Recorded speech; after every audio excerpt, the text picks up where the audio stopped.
यस्तो अलिक बिमार भइयो ऊ भयो झ्याउ भयो नि त पोरे अपरेसन हुन्थ्यो 6-7 लाख रुपियाँ पोरे भ्याइयो चेकजाँच गराउँदाखेरि सर के बुढीले नमानिदिएर हेर्नु त यस्तो दुःख भइरहेको सर के गर्नु बुढी नमानेर भन्नाले कस्तो मैले कुरै बुझेन। तपाईँको अब बुढीको साइन चाहिन्छ भन्थे अनि उसलाई बोलाउँदाखेरि मान्दैन अनि त्यही भएर यस्तो काम रोकिने र कसले दिने हो किडनी उसलाई? अब मेरो मिलेर सर मेरै दिने तपाईँको किडनी म्याचिङ छ? हजुर सर। ए बस्नु त यहाँ बस्नु। दर्शकवृन्द उहाँ बुवा हुनुहुन्छ, उहाँको चाहिँ किडनी म्याचिङ पनि भइसकेको रहेछ र अब चाहिँ ट्रान्सप्लान्ट गर्नको लागि मलाई जस्तो लाग्छ 8-9-10 लाख जति 10-11 लाख जति भयो भने हुन्छ होला। त्यही भनेर के भनेको छ अस्पतालमा कति?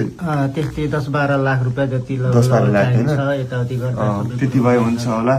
10-12 लाख कतिबाट जुट्न सक्यो भने चाहिँ यो नानीको जिन्दगी बाँच्ने रहेछ।